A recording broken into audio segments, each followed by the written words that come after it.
Kembali di program Pemilih Pilihan Rakyat, pemirsa, kita lanjutkan pembicaraan dengan 3 juru bicara dari paslon nomor 1, 2, dan 3 untuk Jakarta. Saya kembali ke Mbak Leni tadi, tergantung sedikit. Ini Mbak Leni tadi sempat ada kata menarik yang saya dapat gitu, waktu Mbak Leni menyampaikan apa sih yang menarik dari Pak Darmakun ini adalah ketulusannya. Betul. Boleh dijelaskan ketulusan dalam hal apa? Apakah ketulusan itu ada turunannya dalam visi misi atau bagaimana? Iya, tentu saja ada. Jadi namanya ketulusan itu kan memang lahir dari hati ya Mbak ya. Bagaimana motivasi beliau itu sejak awal mau terjun ke pilkada ini, untuk apa tujuannya gitu kan, motifnya apa, itu memang kami terasa sekali karena memang saya dari awal seperjuangan dengan beliau. Jadi beliau memang betul-betul ingin masuk ke bursa pilkada ini memperjuangkan sesuatu yang sangat besar untuk rakyat yang akan berdampak luas bagi masyarakat warga Jakarta terutama, tapi sebagai role model untuk Indonesia. Ya beliau kan memang dari awal terkait dengan pandemic ya, pandemic treaty atau pandemic agreement gitu. Itu yang memang dikhawatirkan akan terjadi. Karena apa? Memang dananya sudah turun gitu. Dananya sudah turun sejak di G20 lalu. Jadi memang itulah yang membuat dia termotivasi untuk ikut percaturan politik gitu ya. Yang sebenarnya mungkin tidak diinginkan oleh beliau, tapi memang harus dilakukan demi apa? Menyelamatkan jiwa warga Jakarta terutama. Itulah yang mendorong beliau untuk maju karena memang dia sangat memperhatikan dan mengikuti perkembangan tentang WHO ini gitu ya, tentang pandemi ini. Jadi itulah yang memang unik yang tidak bisa disamakan dengan dua paslon lain karena memang kami juga berangkat dari Gesuri ya bersama Ibu Siti Fadila Supari, Gerakan Sehat untuk Rakyat Indonesia yang memantau terus perkembangan ke depan ini. Ya itu yang membuat motif-motifnya menjadi sangat unik ya, tidak dimiliki oleh paslon lain dan bukan petugas seperti paslon 1 dan 3, bukan petugas. Jadi memang berangkat dari hati nurani, punya keinginan sendiri dan juga punya masa yang unik juga tentunya yang memang mempunyai perjuangan yang sama, punya kepedulian yang sama untuk kedaulatan bangsa Indonesia. Karena memang kedaulatan kita ini akan direbut oleh asing gitu ya, melalui isu-isu kesehatan gitu. Karena memang sudah ada juga payung hukumnya yang terutama pasal 446 kalau nggak salah itu akan didenda 500 juta rupiah kalau tidak mau mengikuti aturan main dalam tindakan medis gitu. Itu yang akan terjadi kalau ada kejadian luar biasa atau pandemik gitu ya. Ini memang tanda-tandanya sudah ada ya, terbukti dengan dana yang sudah digelontorkan sekian miliar atau triliun gitu ya. Dan bagaimanapun juga yang saya perhatikan selama mengikuti Pak Darma dan Pak Kun turun ke bawah itu, masyarakat begitu menyambut karena mereka menunggu-nunggu pemimpin yang tumbuh secara alami, memang dia bukan diatur oleh siapapun gitu, bukan ditugaskan oleh siapapun gitu. Kan tidak seperti yang dari 01 misalnya kan dia mungkin juga berkeinginan di Jawa Barat tapi terpaksa harus di Jakarta karena memang penugasan seperti itu kan. Atau juga dari 03 yang memang tiba-tiba di last minute itu ditugaskan tanpa mempersiapkan terlebih dahulu gitu untuk maju ke bursa pilkada. Nah seperti itu. Jadi menurut saya pemimpin yang baik itu yang memang tumbuh mempunyai motivasi sendiri, mempunyai visi misi tersendiri gitu, visi misi sendiri untuk rakyatnya, bukan yang tumbuh secara apa ya namanya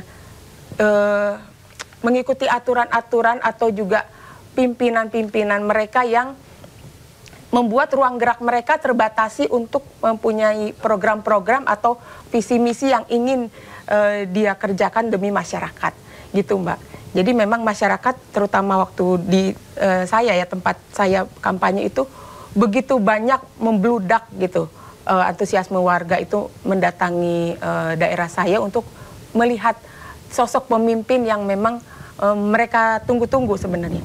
Tapi kan pendidikan politik ini juga perlu ditanamkan kepada masyarakat bagaimana mereka harus mengerti yang terjadi permasalahan sekarang ini tuh bukan sekedar melihat popularitas, tetapi juga melihat niat tulus dari seseorang untuk maju ke bursa pilkada.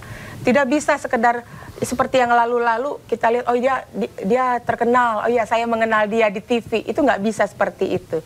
Bagaimanapun juga, sebaik apapun juga kalau menurut kami, jika mereka ada di satu partai gitu ya, itu pasti disetting, pasti diatur. Itu yang tidak bisa dipungkiri itu. Masyarakat pasti sudah tahu, tapi sayangnya ya pendidikan politik belum meluas ke masyarakat sehingga mungkin belum mengetahui hal ini, sehingga ya mereka mungkin ya kembali lagi melihat yang populer seperti itu, Mbak. Gitu. Baik, menarik ini. Independensinya jadi jualan dari paslon nomor urut 2 gitu ya Mbak ya? Betul. Okay. Karena kami juga berangkat dari aktivis-aktivis sebenarnya gitu. Dan memang kayak Ibu Siti Fadila juga independen awalnya kan. Beliau berangkat jadi menteri itu bukan dari partai. Baik. Gitu.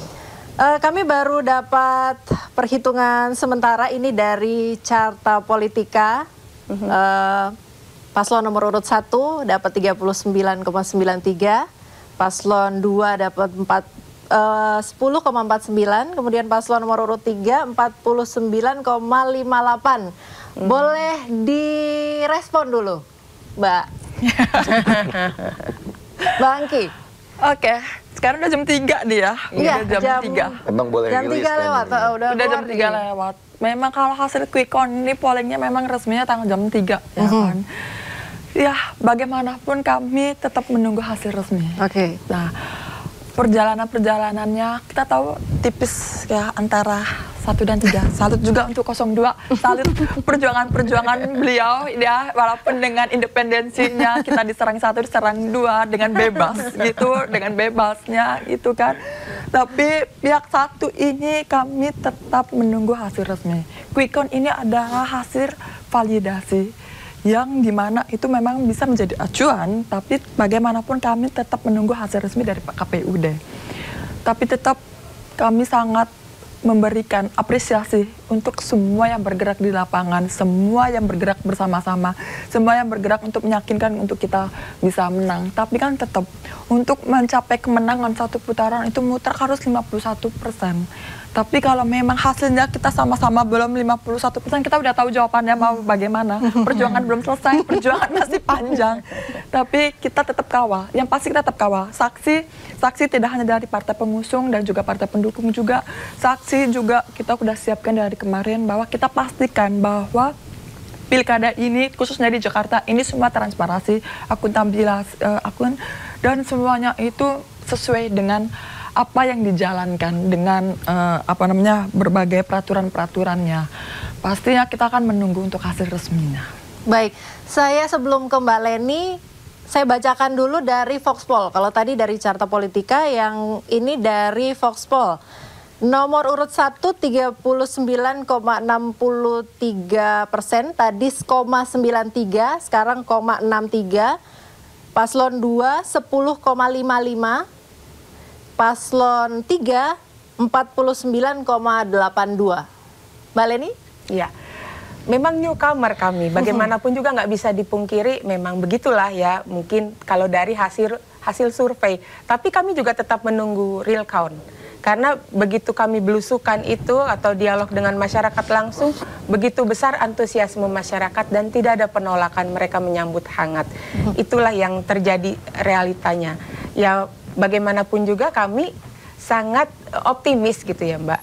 Sangat optimis untuk bisa melaju ke putaran kedua misalnya, ataupun memenangkan ini, tetap aja berharap kepada Tuhan gitu. Kalau kami kan insya Allah ya menyandarkan kepada iman kami ya. Bagaimanapun juga semua itu Allah, Tuhan yang Maha Esa yang mengatur. Kita manusia mungkin bisa menerka-nerka maksudnya, tapi bagaimanapun juga hasil akhirnya nanti kita tidak tahu. Kayak kita pas lolos verifikasi administrasi saja kan itu kan semata-mata kehendak Tuhan, sehingga kita bisa melaju sampai tahap ini. Jadi memang kami tetap optimis, bagaimanapun juga perjuangan yang nomor 1 bagi kami, bukan perebutan kekuasaan. Jadi bagaimanapun nanti siapapun pemenangnya, baik 01 atau 03. Akankah diberi dukungan? Ya, Pak Dharma itu sama Pak Kun sangat berharap dari paslon 01, 03 ini mempertahankan kedaulatan. Itu yang nomor satunya. Jangan sampai rakyat itu menjadi objek dominasi atau eksploitasi kembali. Itu yang ditekankan dan pesan-pesan terakhir pada debat ketiga kemarin kan. Jangan sampai.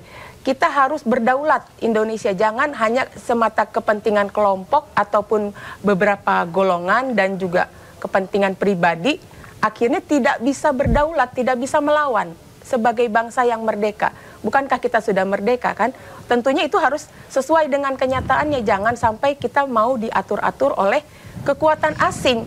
Itu sebenarnya. Jadi Pak Dharma dan Pak Kun itu sebenarnya kalaupun misalnya tidak memenangkan kontestasi ini tidak masalah. Karena mereka bukan bertujuan untuk berkuasa. Tapi mereka ingin menyuarakan rakyat harus berkuasa. Jangan menjadi objek dominasi dan eksploitasi. Begitu Mbak. Baik. Mas Ilham, ya. Ini sejauh ini Mas Ilham dan tim ini untuk Pak Pramparano paling unggul sejauh ini masih? Ya, pada dasarnya kita nggak terkejut ya dengan keunggulan ini karena di survei-survei sebelumnya juga memang unggul ya. Cuma kami tetap seperti yang disampaikan tadi Mas Pram saat mencoblos berharap satu putaran ya, dan kami tetap optimis ini akan melewati 50% plus 1 ya gitu. Suara masuk juga kan baru masuk 30-50%. Ya. Dan kalau di LSI sudah 67,7%. Nah ya kan apalagi kan di 67% kan gitu ya. Dan jadi nanti kita di lapangan tetap mengawal bagaimana ini masuk. Tapi yang jelas Mbak, saya mau menyoroti terkait keberhasilan Mas Pram Bangdul ini ya. Jadi saya kira selama mengikuti proses kampanye ada 3 hal menurut saya yang menjadi kunci suksesnya atau keunggulannya Mas Pram Bangdul ini. Karena ini kan dari nol ya. Mas Pram tuh kalau kita tarik ke belakang ini dari nol banget, dari yang tidak dikenal, elektabilitasnya 0%. Kalau dibanding Pak Ridwan Kamil mungkin 01 kan sudah saat standing maju tuh kan sudah punya modalitas elektabilitas yang tinggi ya.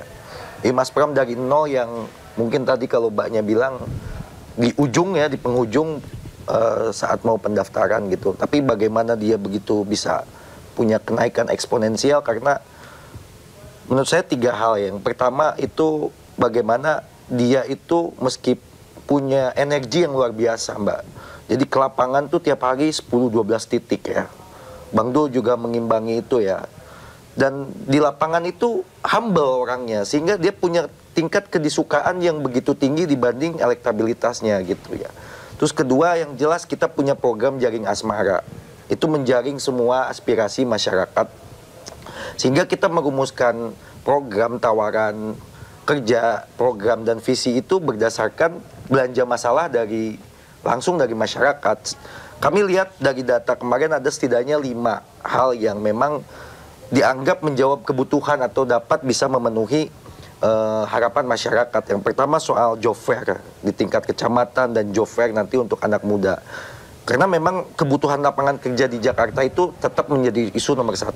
Yang kedua itu dana UMKM 300 juta melalui Jakarta Fund nanti. Itu di teman-teman pedagang kaki lima, pelaku UMKM itu sangat ngena ya gitu. Yang ketiga itu soal yang ya, kita tahan dulu Mas Ilham, kita gabung ke posko pemenangannya Pak Pramparano.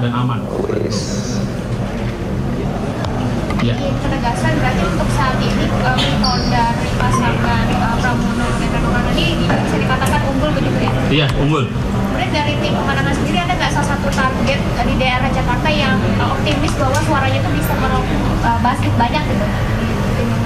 Ya, mungkin karena memang di tim pemenang ini ada tugas masing-masing dan memang perhitungan masih berjalan dengan lancar. Hari ini dipastikan memang ada wilayah-wilayah yang memang kita unggul di beberapa wilayah, di Jakarta Pusat, di Jakarta Barat, di Jakarta Utara, Timur kita masih kejar-kejaran, dan Selatan seperti itu.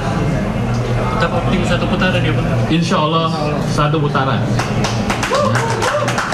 Jadi tagline 01 itu 1 putaran, kita balikan. 03 1 putaran, dipastikan. Ada lagi? Jadi sempat bilang bahwa saingan Pram Rano itu dengan pasangan lain juga Pram dan Rano. Nah, pesaing yang akan berjalan itu siapa dan berapa persen yang mereka kemudian? Iya. Jadi pasangan 01 dan 02. Nah, tidak menyangka nih pasangan 02 nih gerakannya agak lumayan juga ini. Ada di beberapa TPS dia mengisi. Ya, ada yang 20 suara, ada yang 40 suara. Cukup signifikan juga. Ya, kalau kejar-kejaran itu kan di 01, 03. Yang kita tidak prediksi di 02 seperti itu. Berapa angkanya Pak? Yang 01 sejauh ini memang kalau di TPS saya itu sekitar 70 suara, 74 suara. Terus 03 itu di angka 184 kalau salah. Seperti itu. Ada lagi? Mungkin sedikit tambahan tadi dari pertanyaan Mbak itu, saya Aldi, juru bicara dari Pramono Rano. Jadi kalau dari hasil form C1 yang dikumpulkan oleh para relawan, terlihat di Jakarta Barat itu Pramono Rano cukup mengungguli cukup jauh. Yeah. Angkanya itu misalnya 01 itu sekitar 30 sampai 50 range-nya, 02 juga sekitar segitu 30 sampai 50, tapi Pramono Rano itu per TPS itu bisa 130 sampai 200. Jadi di Jakarta Barat saat ini memang kita unggul jauh, lalu di Jakarta Pusat juga cukup telak. Jakarta Timur kita masih melihat perkembangannya, tapi insya Allah juga unggul, jadi sangat optimis untuk 1 putaran. Gitu. Oke. Dan di Tanah Abang udah aman Bang ya? Insya Allah aman. Insya Allah. Siap. Ada lagi? Terima kasih. Ada lagi? Makasih. Makasih. Ya, makasih.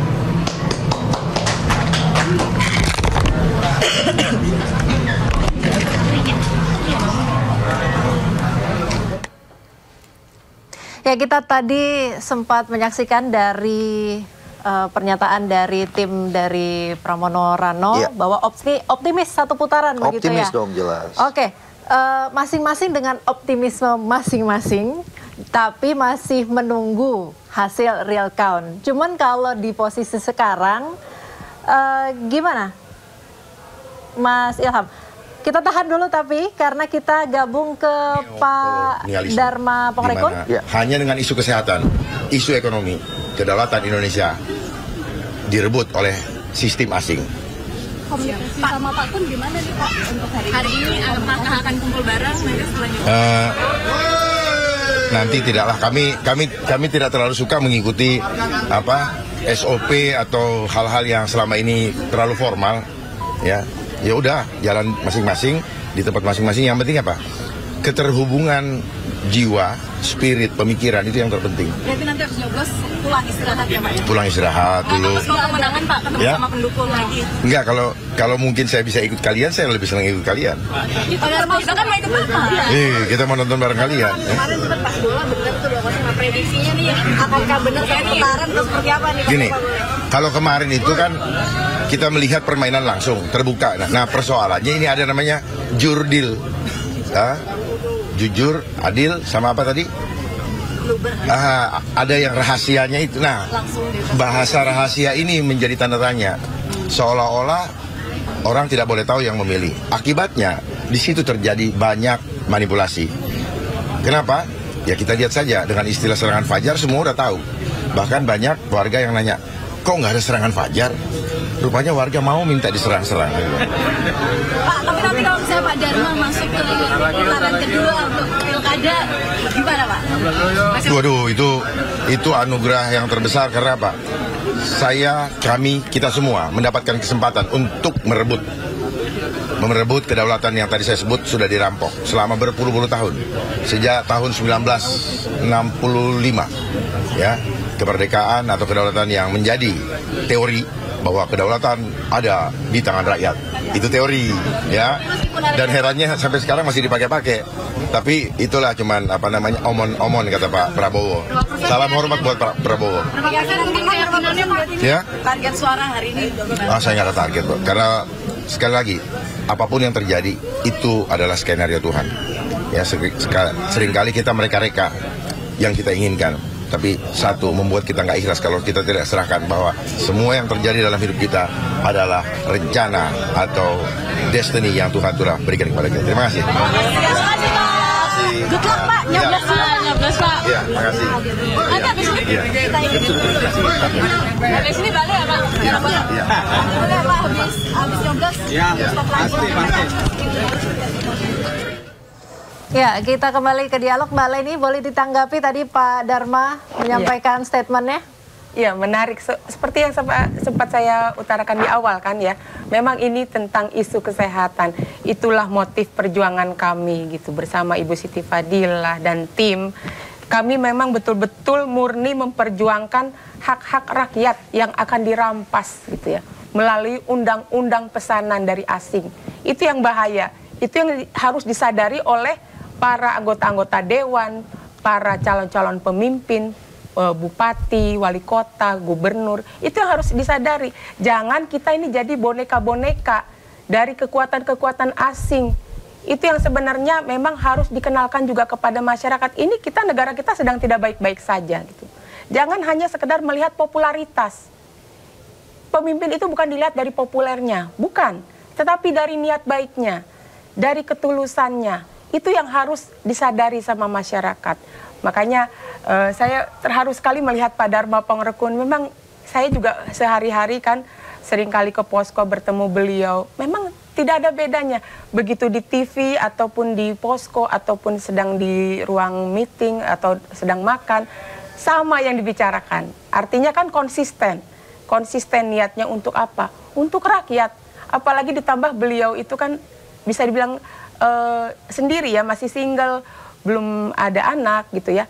Untuk apa? Dia sudah selesai dengan dirinya sendiri. Dia ingin mengabdikan dirinya kepada rakyat. Itu yang istilahnya tidak akan ada yang merongrong dia gitu. Mungkin berbeda dengan hal yang sudah mempunyai keluarga gitu ya. Itu yang unik dari Pak Dharma. Dan kalau memang dia bukan orang yang benar, kenapa dia bersuara secara lantang, secara vokal ketika dia masih aktif menjabat?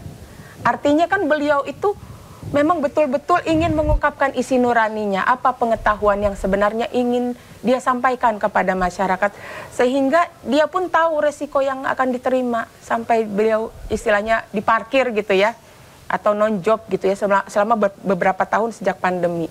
Dan dia bicara tentang pandemi kemarin itu bukan sejak pandemi, tapi sebelum itu 2019 dia bikin buku tentang rekayasa Indonesia dalam rekayasa kehidupan gitu. Itu Mbak. Jadi memang kami pasrahkan saja kepada Allah Subhanahu wa taala. Semoga saja masyarakat tersadarkan dan kita bisa tetap teguh dikala kedaulatan kita dirongrong di masa depan. Begitu. Baik, kalau bicara soal masing-masing paslon ini punya keunikan sendiri, punya daya tarik masing-masing. Ada hal-hal yang ditonjolkan, ada background yang kuat dari semuanya. Tapi kalau kita pantau dari hasil quick count ini, sejauh mana ini pasangan calon ini melihat hasil dari quick count ini sebagai cerminan keinginan atau kebutuhan rakyat Jakarta? Bangki? Kalau hari ini di studio ini kita mendapatkan dakwah positif sekali ya.